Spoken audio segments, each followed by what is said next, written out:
tratar de compartir con ustedes algunos aspectos referente a la parte contable que están justamente relacionados bastante con las normas internacionales de información financiera. Debido a esa situación, nosotros debemos analizar que estamos bajo un macro mucho más grande en el cual se desarrollan dicha normatividad. Estaríamos hablando que vamos a tener una base sustentable bajo normas internacionales de información financiera, pero a su vez las pequeñas y medianas entidades podrán trabajar con la famosa NIF para pymes, que en cambio está sustentado en base a las secciones correspondientes. Entonces, vamos a tratar de hacer una analogía entre lo que es NIF completas, NIF para pymes, tratando de abordar un tema que es bastante interesante, ¿no? ¿Qué sucede cuando yo recibo ciertos bienes a título gratuito? Muchas veces nosotros podemos darnos cuenta que existen en la contabilidad ciertos bienes que no estaban registrados. Y muchas veces no estaban registrados porque no tenía tal vez una forma legal, lo que quiere decir que no tenía una factura, o que no se sabía cómo contabilizar estos incrementos. Entonces, la idea fundamental es tratar de abordar que siempre vamos a poder tener ciertos activos que son recibidos a título gratuito en base a las NIF. Entonces, vamos a tratar de hacer un recorrido sobre todos estos aspectos que incluyen el análisis de la transaccionalidad. ¿Qué quiere decir esto? Que no todos van a tener el mismo tratamiento. Va a haber un sinnúmero de alternativas que pueden afectar el reconocimiento contable dentro de una transacción en la cual tengamos que reconocer un activo por el cual no hemos cancelado nada. Entonces viene tal vez una pregunta, ¿no?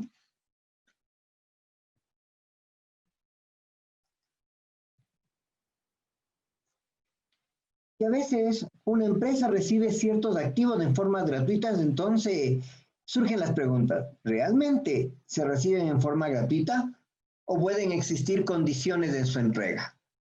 Desde ahí empiezan las grandes inquietudes. Entonces nosotros podemos analizar justamente el activo, de dónde nace. Muchas veces nos ponen, por la compra de una refrigeradora, reciba una licuadora gratis. Entonces viene la pregunta, ¿verdaderamente es gratis la licuadora? O muchas veces nos dicen, por la compra de 5 tazas, reciba la sexta gratis. ¿La sexta verdaderamente es gratis? Entonces hay muchas preguntas que nacen, ¿no? Miren aquí en nuestro gráfico y podemos ver tasa gratis con cada pedido. Entonces viene la pregunta, ¿efectivamente es gratis o no es gratis? Y vamos a poder abordar estos temas con las siguientes situaciones. Vamos con un antecedente. A veces es común, al efectuar el levantamiento de inventarios de mercaderías o inventarios de activos fijos, encontrar bienes que no constan en el CARDEX o en el registro contable.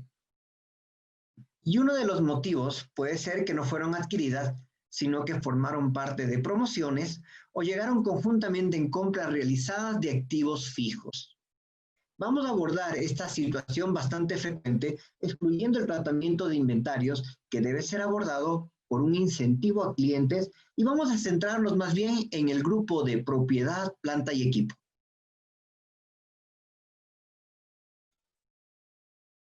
Tal vez un análisis que conviene realizar es que a veces ciertos bienes pueden cumplir con la definición de activo.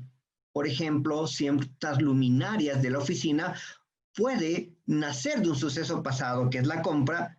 Tengo un control que es la acción de prender o apagar las luces y nos brinda un beneficio futuro que es la iluminación.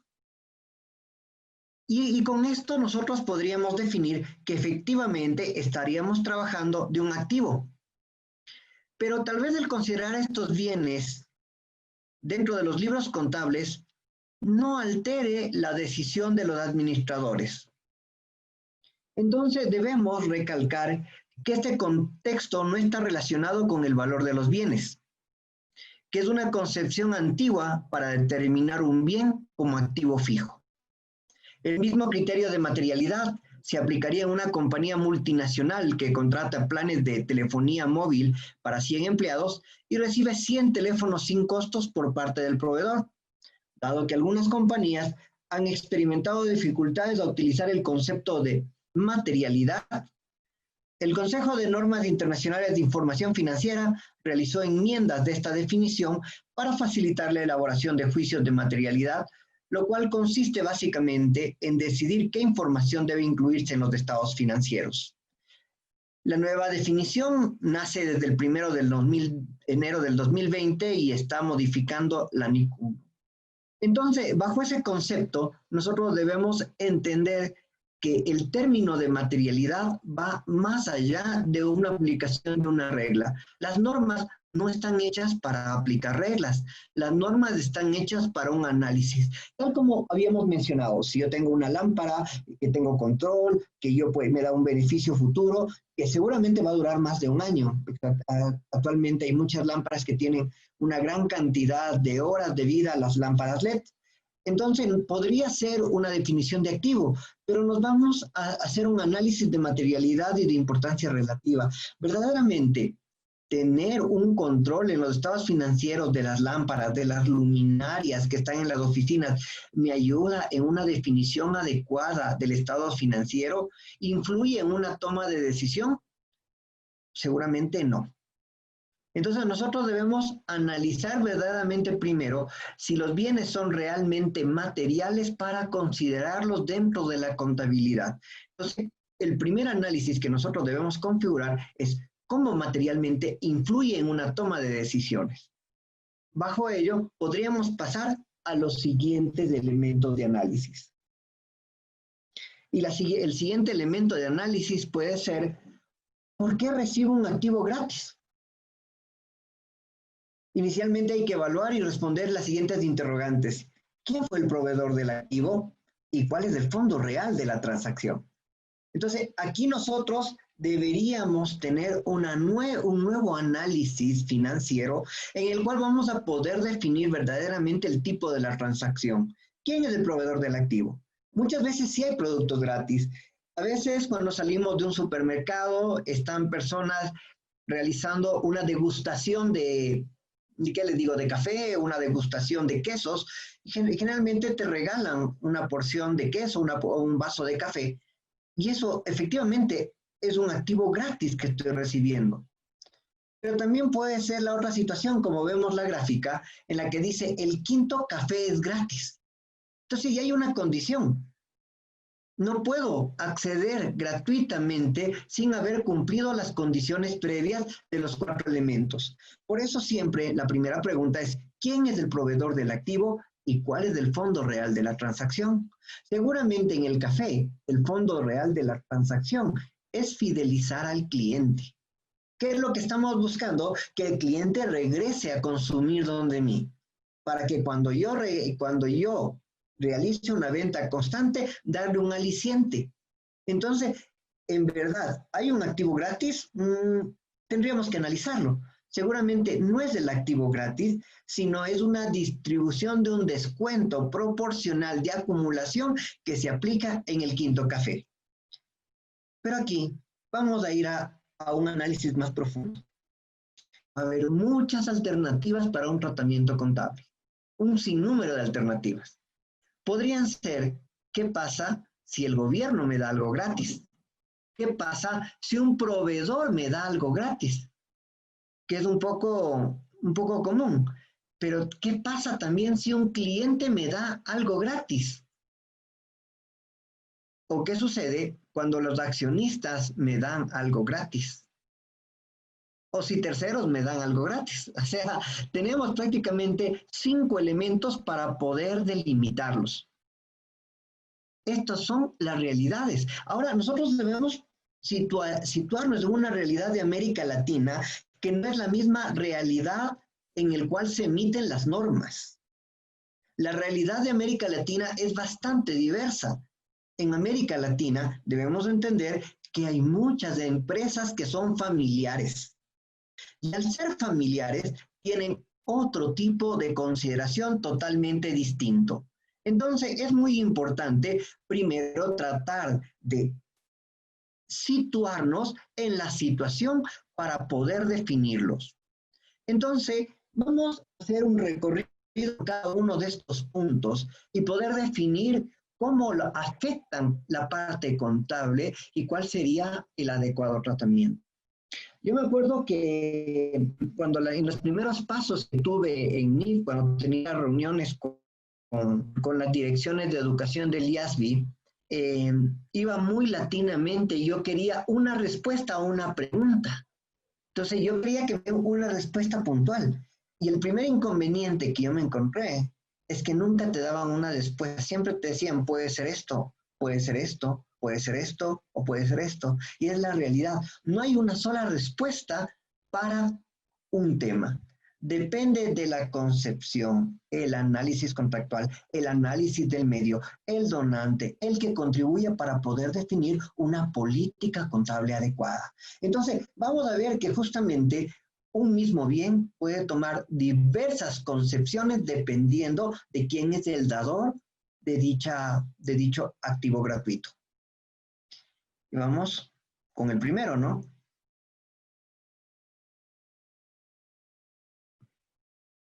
El gobierno. Si se recibe un gratuito como una forma de subvención del gobierno, entonces la contabilidad es clara. Debo seguir lo establecido por la NIC 20 o la sección 24 de contabilización de subvenciones del gobierno y la divulgación de ayuda del gobierno. Nosotros debemos recordar que el 24.4 en la sección de NIC para pymes dice, una entidad reconocerá las subvenciones del gobierno como sigue. A.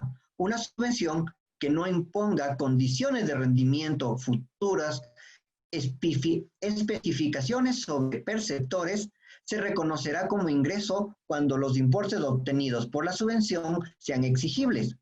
O una subvención que impone condiciones de rendimiento futuros específicas sobre los receptores se reconocerá como un ingreso solo cuando cumplan las condiciones de rendimiento. Y C. Las subvenciones recibidas antes de que se satisfagan los criterios de reconocimiento de ingresos de actividades ordinarias, se reconocerán como pasivo. Entonces, tenemos algunas concepciones de aquí y vale la pena mencionar un caso que está sucediendo ahora en Bolivia. Según me pudo comentar mi socio Luis Zúñiga, había una propuesta o un decreto en el que te permitía compensar el pago del impuesto a la renta con otro gravamen, el impuesto a las transacciones. Disculpen si no me equivoco el término. Entonces, estuvimos dialogando sobre cuál sería el tratamiento adecuado. Entonces, ¿era una subvención de renta o era una subvención sobre el impuesto a las transacciones? Debemos diferenciar, de una manera muy clara, porque la subvención de impuesto a la renta no cubre la NIC 20 de subvenciones estatales. Mientras, otro tipo de contribuciones, que las llamamos, según la IFRIC 21, gravámenes, sí cubre el contexto de la NIC 20. Entonces, el primer análisis que nos tuvimos de realizar era, ¿te están subvencionando el impuesto a la renta o te están subvencionando el pago del impuesto a las transacciones? Entonces, ahí empieza el primer análisis. Y el primer análisis era, ¿tienes que pagar el impuesto a la renta? Pues sí. ¿Todas las personas van a tener derecho a compensarse? La respuesta es no, porque pueden existir entidades educativas de exportadores que no van a poder compensarse el pago realizado. ¿Quiénes van a poder compensarse? Aquellos que efectivamente hagan uso del crédito en su impuesto a las transacciones. Entonces, en ese momento ya definimos que no es una vacación fiscal que nos trata la NIC 12, un tema muy interesante de trabajar, las vacaciones fiscales, pero salimos de esa área. No es una disminución de tasa a ningún momento, hay un pago real del impuesto a la renta. Lo que existe es que la subvención se da el momento del pago al impuesto a las transacciones. Si yo el próximo año no vendo nada, perderé. pero si yo vendo, podré compensarme los pagos que realicé del impuesto a la renta con los valores de las transacciones mensuales. ¿Cuándo debo reconocer eso? No puedo reconocer en su totalidad porque tenemos la incertidumbre de recuperación. ¿Cómo vamos a reconocerlo? Vamos a reconocerlo conforme el impuesto a las transacciones sea devengado.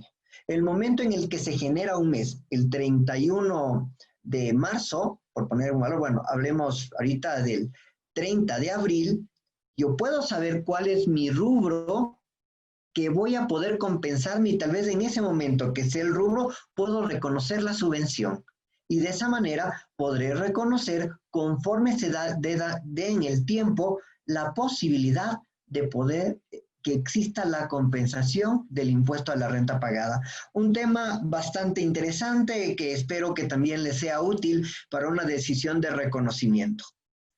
Muy bien, entonces volviendo a nuestro tema, el gobierno puede dar algún tipo de subvenciones, ¿no?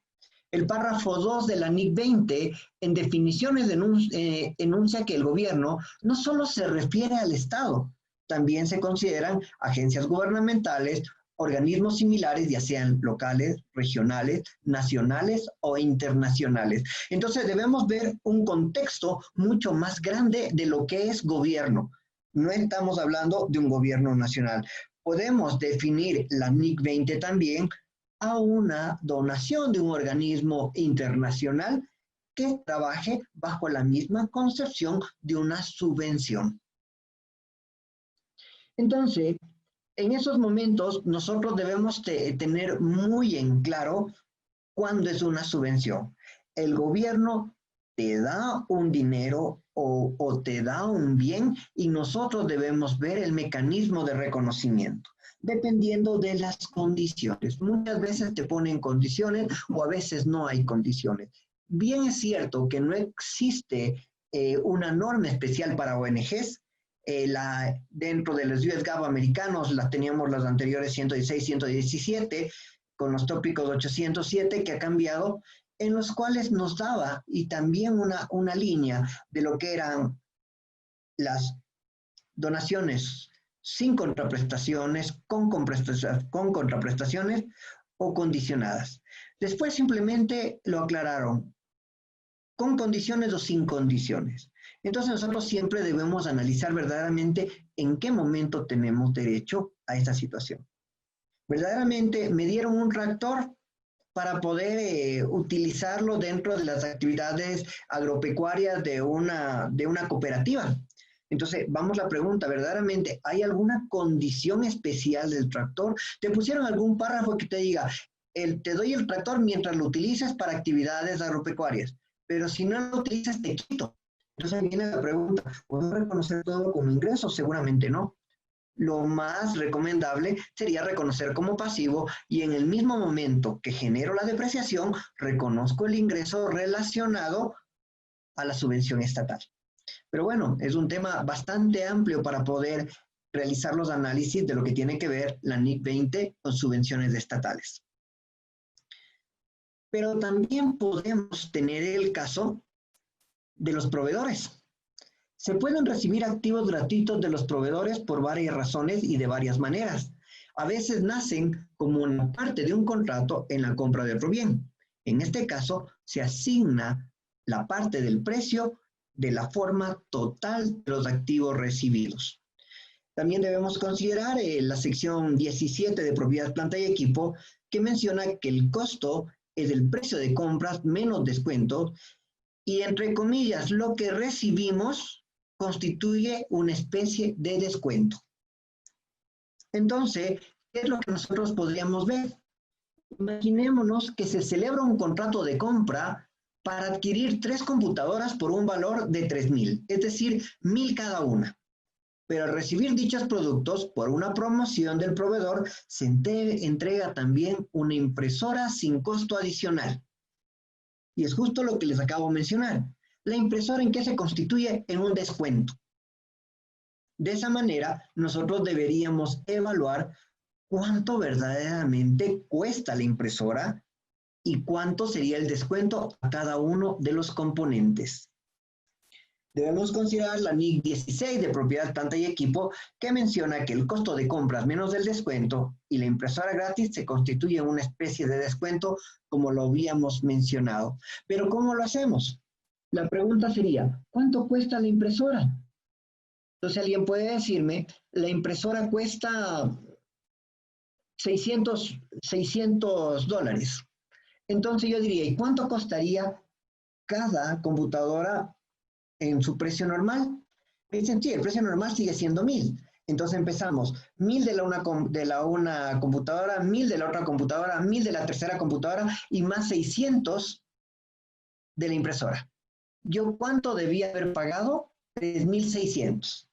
Pero si yo solo pagué 3000, quiere decir que hay un descuento.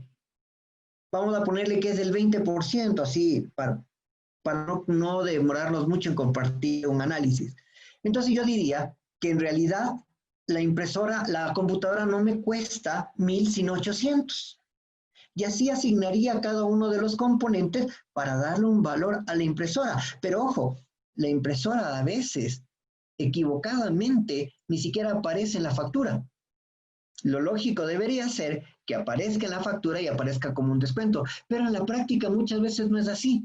Muchas veces te regalan te dan como obsequio, te hacen un acta de entrega, pero nosotros debemos reconocer que a la larga esa impresora fue dada porque yo compré 3 computadoras. Entonces debemos hacer un análisis del reconocimiento.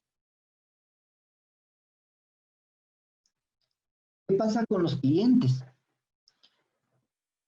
Se recibe un activo gratuito de sus clientes dentro de algún contrato, se considera una contraprestación no monetaria que requiere incluir el valor razonable de la contraprestación no monetaria en el precio de la transacción.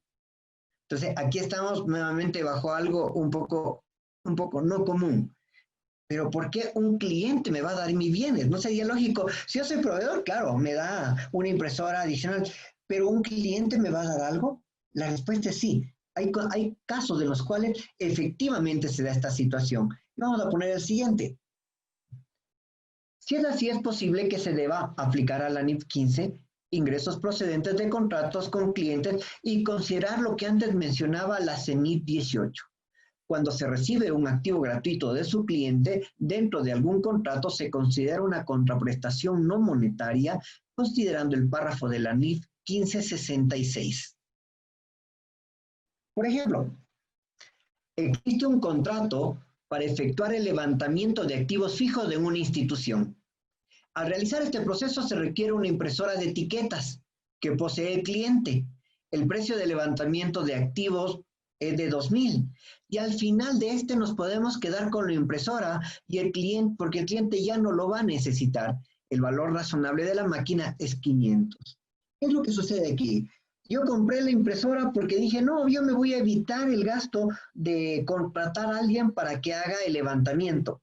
Pero en el momento que quiero empezar a realizarlo, me doy cuenta que no ha sido solamente la etiqueta, sino reconocer el tipo de bien, clasificarlo adecuadamente, y nos damos cuenta que hay ciertas características. Por ejemplo, una impresora es idéntica a otra.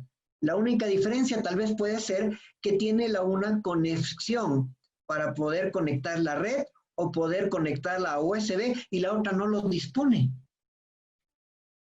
Cuando una impresora no tiene ninguna conexión, una copiadora, hablemos para ser más claro, cuando una copiadora no tiene ninguna conexión de red ni conexión USB para otro equipo, ya no es un periférico. Entonces es un equipo de oficina. Pero en cambio, si tiene conexión de red y si va a ser utilizado como centro de impresión, tal vez se convierte en un periférico de equipo de computación. Hay que hacer un análisis más pormenorizado. Entonces, bajo ese contexto, ¿qué es lo que estamos mencionando? Que el cliente me dice, mira, ayúdame a levantar, yo te entrego la impresora, si quieres después te llevas, pero no me cobres mucho.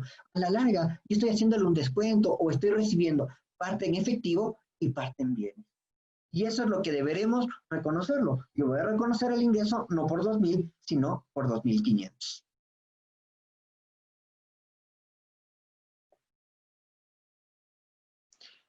Luego vamos al aspecto de los accionistas. Un tema muy complicado. La contribución del accionista no debe reconocerse como ingreso en los resultados del periodo. El marco conceptual excluye estrictamente las contribuciones de los accionistas dentro de la definición de ingresos. Es lo que nosotros debemos tener en claro. Y aquí tenemos varios problemas, ¿no? En nuestra realidad de Latinoamérica, las empresas son familiares y a veces los dueños ponen dinero para la empresa. ¿Eso es ingreso? En realidad no, porque nosotros deberíamos definir cuál es el concepto de patrimonio realmente. Entonces, bajo esa estructura,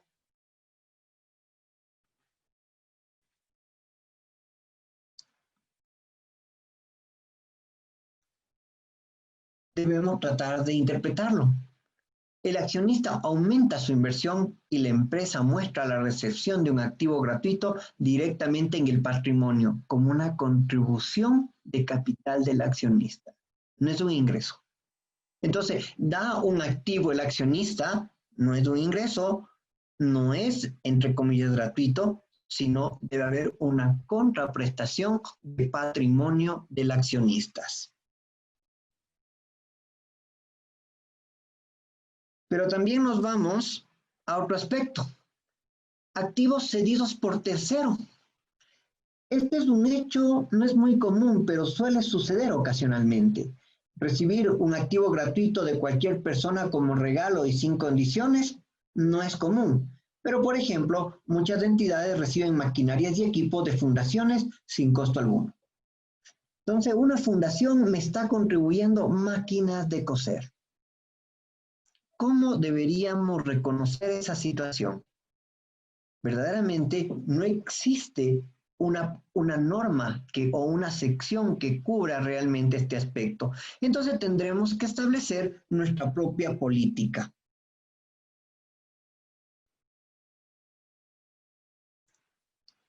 En este caso, al desarrollar nuestra propia política, nosotros debemos guiarnos sobre esta situación y podría ser activos aplicados, recibidos de terceros, de proveedores de clientes, o puede ser activos recibidos de terceros como subvenciones estatales. Entonces nosotros deberíamos tratar de ver el fondo de la transacción que representa.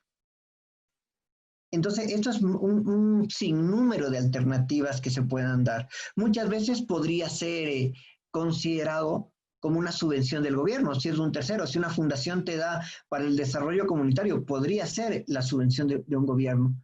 Pero si tal vez te da tu proveedor o tu cliente, te está dando una forma de mejorar químicos especiales o algún aspecto para que mejore su producción, verdaderamente habrá que analizar qué es ese contrato. O sea, no es que te da gratuitamente, te está dando mejores químicos o te está enseñando a hacer mejor las cosas, porque eso le va a revertir en una mejor producción para cuando tú le entregues a él. Entonces, hay que hacer un análisis muy fuerte de lo que es el tercero y las relaciones que existen. Y aquí vienen las consideraciones. ¿Existe control pleno del activo sin restricciones? ¿Puede ser valorado en forma fiable y no constituye un aporte de un futuro accionista? Todos esos aspectos nosotros debíamos ver. ¿Hay el control pleno o no hay el control pleno? ¿Me pueden quitar o no me pueden quitar? Yo tengo todo el riesgo, ¿se trasladó el riesgo o no se trasladó todo el riesgo del activo que tengo?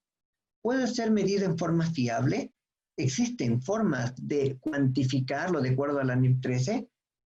¿Constituye un aporte futuro del accionista? Todas estas dudas son las que nosotros deberíamos empezar a analizar. Y tal vez vamos a profundizar un poco con las subvenciones. La subvención del gobierno constituye recursos reales, ya sean monetarios o no monetarios.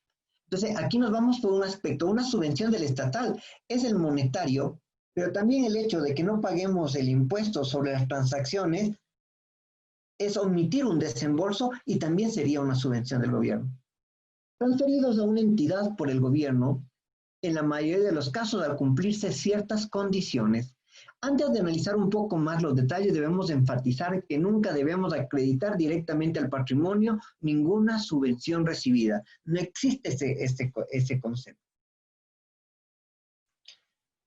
Las NIF prescriben el llamado enfoque de ingresos, reconocer las subvenciones como ingresos durante los periodos correspondientes para hacerlas coincidir con los gastos o costos relacionados que deberían compensar.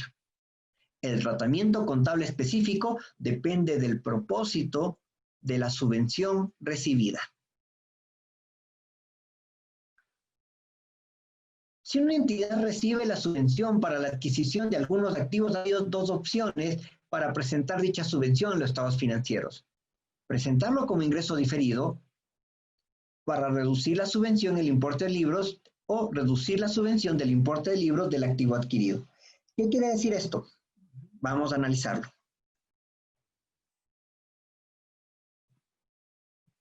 Muchas veces me pueden decir, tú vas a pagar el 50% del tractor. El tractor cuesta 10.000 y tú vas a pagar 5.000. Entonces yo puedo considerar los 5.000 como una subvención y reconocer en mi activo los 10.000. Pero también la norma me permite disminuir la subvención en el importe del activo, de tal manera que yo registraré mi tractor en 5.000 y no tendré la necesidad de reconocer, entre comillas, esa subvención, sino revelarlo en notas. Pero aquí también hay que analizar un segundo elemento, diferenciar las subvenciones para costos pasados y incurridos o las subvenciones para costos actuales o futuros. Entonces, aquí también podemos hacer, me da una subvención, pero yo ya gasté parte de eso. Inclusive hay condiciones, me dicen, usted va a tener que dar el 20% de la entrada del camión y yo le voy a ayudar el 30% y el 50% le financia, pero me están exigiendo que dé el 20% inicial. Entonces, eso puede ser justamente costos pasados ya incurridos.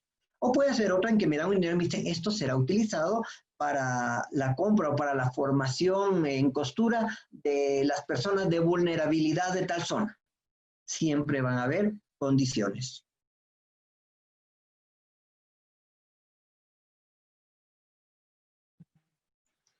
Si la subvención se otorga para reembolsar los costos incurridos en el pasado, entonces se reconoce inmediatamente en resultados.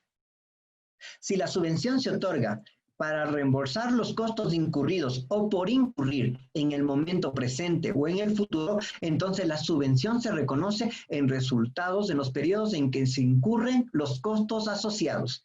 Y ahí aplicaremos el criterio que les compartí del IT hace un momento.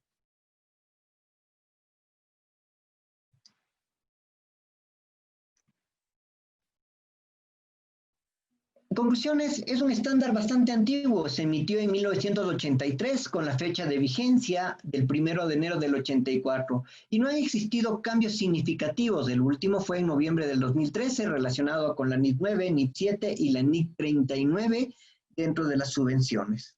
Que hablamos son justamente de qué sucede cuando yo tengo un crédito con una tasa preferencial en la cual el gobierno me subsidia la tasa y la norma me exige que reconozca la subvención del valor razonable del interés calculado en valor presente. Bueno, mis amigos, y ha sido un gusto haber compartido este tema de todo lo que son activos a título gratuito, que muchas veces están anclados sobre todo al reconocimiento de una subvención. En algunos de los casos, tal como los pudieron observar. En este momento, entonces, estamos abiertos a cualquier duda que pueda surgir de los temas mencionados.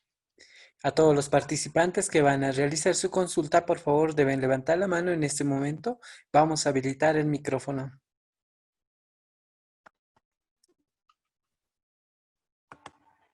Si no, lo pueden hacer también por chat, no hay ningún problema, ¿no? El señor Alex Muñoz, por favor, adelante.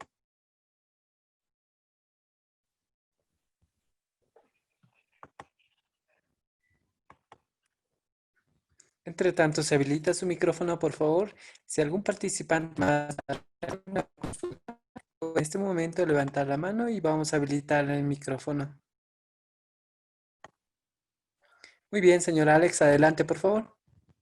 Oye, disculpa, estoy un medio perdido con la tecnología. Me cambiaron el chat esta vez. Mi No se estimado preocupe. Alexis, ¿cómo estás? No tenía consulta, levanté la mano en realidad, hace harto rato. Ok, ok. Muy bien, si algún otro participante, por favor, vamos a revisar la bandeja de pregunta-respuesta y también la bandeja de chat. Eh, Estimado doctor, dice, en alguna compañía minera, la materialidad de capitalización es sobre desembolso sobre $500,000. No es gratis, pero es... Disculpa, no te estoy escuchando, está entrecortado. Ok, ok. En la bandeja de chat nos comenta el señor Alexis, dice, en algunas compañías mineras la materialidad de capitalización es sobre desembolso sobre $500,000. No es gratis, pero es una política. Sí, efectivamente hay algunos aspectos que yo les mencionaba. Recuérdense de las luminarias o los fluorescentes, ¿no? ¿Puede cumplir la definición de activo? La respuesta es sí. ¿Es un activo? La respuesta es sí.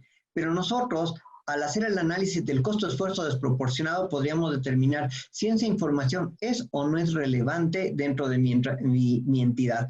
Tal vez en una minera 500,000 no sea un monto relevante. Tal vez para los estados financieros de esa minera no sea un desembolso que cambie la concepción para una toma de decisiones. Obviamente 500,000 en una empresa que no es minera, que es pequeña, seguramente puede ser todo su activo. Entonces, siempre hay que analizar la concepción, pero hay que tener un poco de cuidado. Un aspecto es la parte financiera y otro aspecto es la parte tributaria. Entonces, financieramente tú puedes decir, sí, una motocicleta le mando al gasto por mi política. Listo, pero seguramente puede venir la parte tributaria y decirle, no, para mí eso no era un gasto y eso es un activo. Y si le manda como gasto, es un gasto no deducible. Y ahí tendríamos un análisis justamente de la CENI 23 de incertidumbres de las pérdidas esperadas y reconocidas por las autoridades tributarias. Ese sería mi criterio, estimado Alexis. Pregunta un anónimo, dice, ¿qué pasaría si me da un activo en donación? ¿Con qué vida útil tendría que activarlo? Y ya, te da un activo en donación y nuevamente vamos a la pregunta, ¿quién te dona? ¿Es el Estado? ¿Es un tercero? Recuerda el material que hemos visto que lo compartiremos después a los organizadores para que los puedan distribuir a ustedes. Y la pregunta es, ¿quién te está dando la donación? Entonces, ¿es una subvención estatal? ¿Es una donación verdaderamente sin ninguna condición? Esa sería la primera etapa. Pero una vez que has recibido, tú tienes que fijar ya no por la norma 20, sino debes reconocer seguramente por la NIC 16. Si te dan un vehículo, ¿cuánto te va a durar el vehículo? Pues depende de la política que tengas. Recordemos que la política no es la política tributaria. La política financiera debe reflejar, la depreciación debe reflejar el verdadero uso y consumo del bien, de tal manera que no anclemos siempre equivocadamente a depreciarle por la política tributaria. A veces lo hacemos por facilismo. Como dice un gran amigo, a veces hay que exorcizar a los contadores porque toda la parte contable la anclan a la parte tributaria y no siempre es así. ¿Cuánto dura el vehículo? Va a depender. Si es en una mina, seguramente va a durar poco, pero si ese vehículo va a ser utilizado para una actividad de servicios en los que no hay una gran afectación del bien, seguramente va a durar más. Ya viene un análisis de la gerencia para poder determinar una política adecuada y un mecanismo de depreciación. Recuerden que la política de depreciación no es años ni valor residual. La política es el método que voy a utilizar para reconocer la depreciación. Los daños se constituyen en una estimación que forma parte de la política contable. Nos pregunta el señor Javier Salas, ¿qué pasa con los activos intangibles? Muy buena pregunta. Los activos intangibles, como tú sabes, son muy...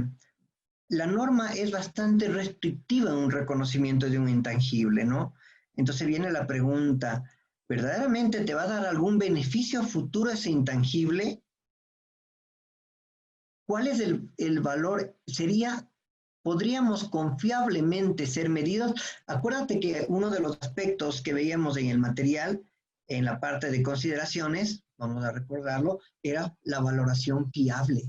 Entonces viene la pregunta, ¿efectivamente hay una valoración, puede realizarse una valoración fiable?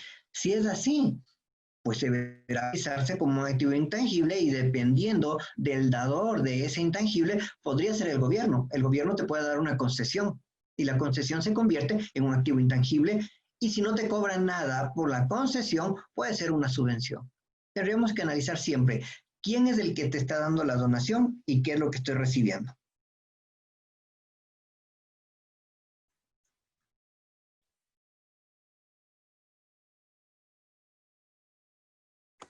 Tenemos la pregunta del señor Freddy Portillo que dice, si la donación del activo tiene restricciones temporales por un ente financiador, ¿cuál es su tratamiento contable? Y claro, muchas veces hay que leer exclusivamente hasta dónde iría el alcance de la temporalidad, porque puede ser restricciones temporales permanentes o definitivas.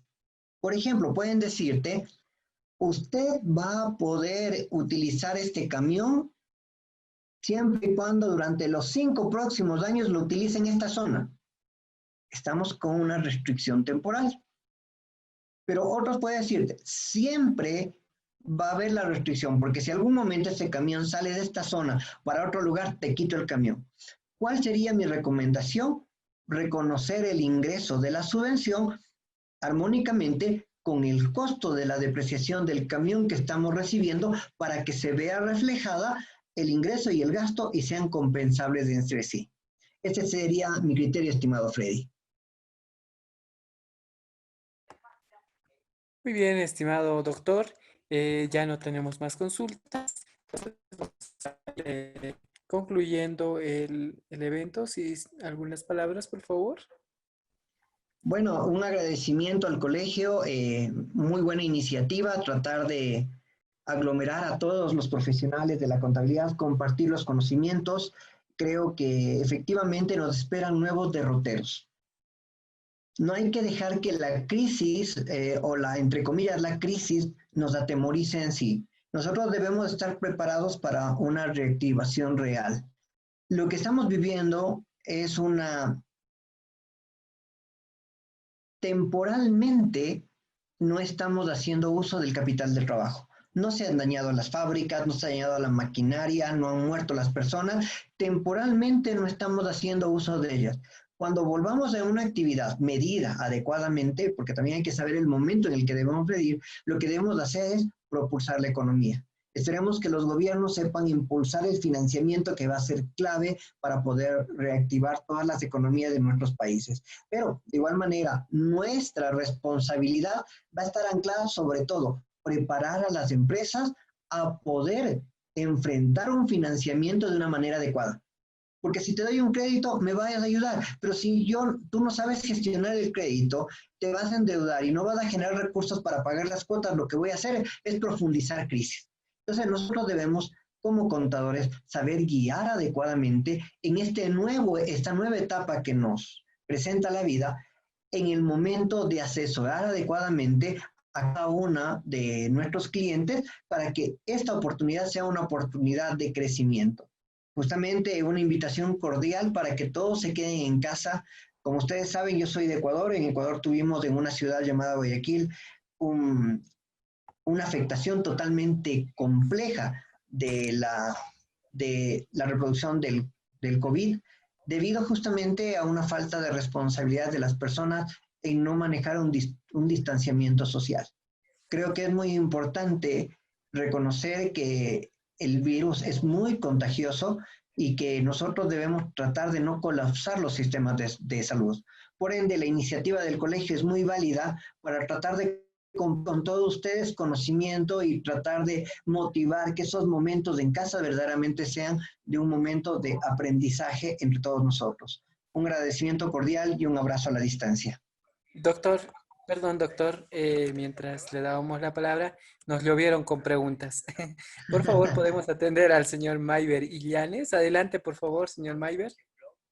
Bueno, muchas gracias y gracias por el tiempo al disertante del extranjero, ¿no? Una consultita, continuando con lo que son los activos intangibles. En una entidad donde yo trabajaba, las licencias de antivirus eran consideradas activos intangibles. Las mismas tenían la vigencia de 1 año.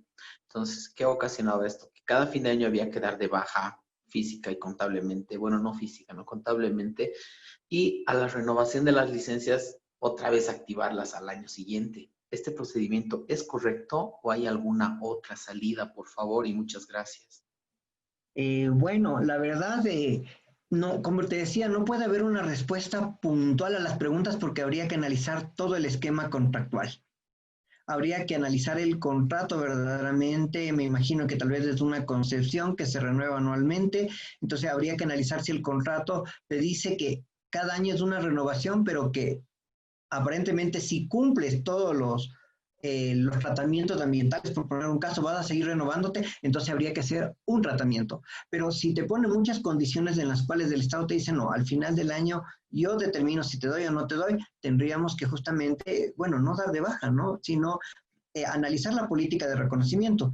Porque no es lógico que yo reconozca en enero un intangible y le dé baja en diciembre, porque a la larga los balances solo se presentan una vez al año si tu empresa no presenta balances de intermedios. Entonces sí tendríamos que hacer un análisis de presentación. Verdaderamente, ¿qué representa dentro de la contabilidad? Si es cuantificable, los desembolsos realizados del intangible. Bueno, hay muchos puntos que deberíamos considerarlo, pero lo primero es tratar de entender el aspecto contractual y definir el tiempo y el plazo para poder definir el tratamiento más adecuado.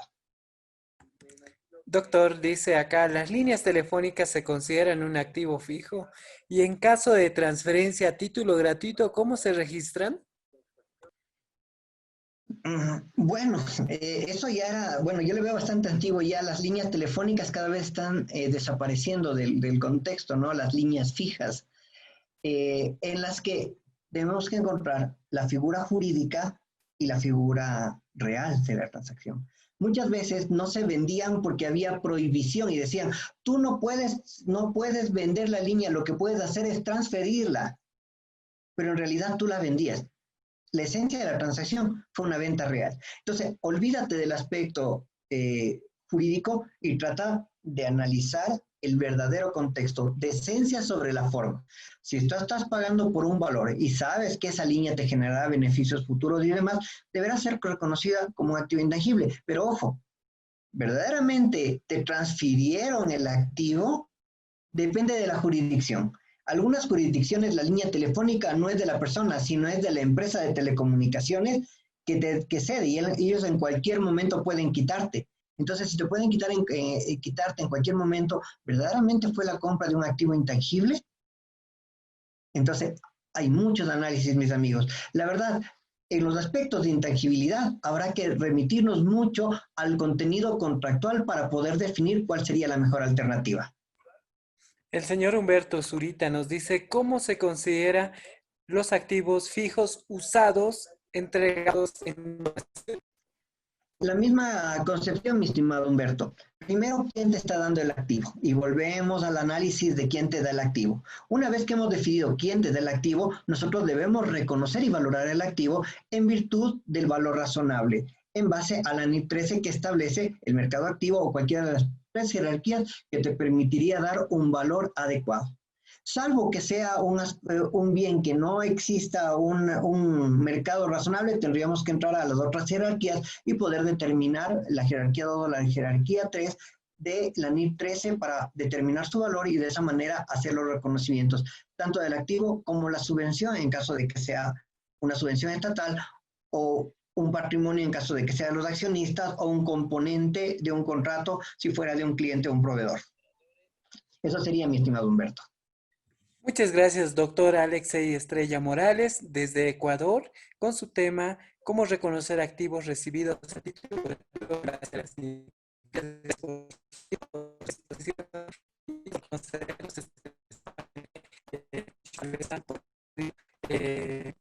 ha podido las dudas.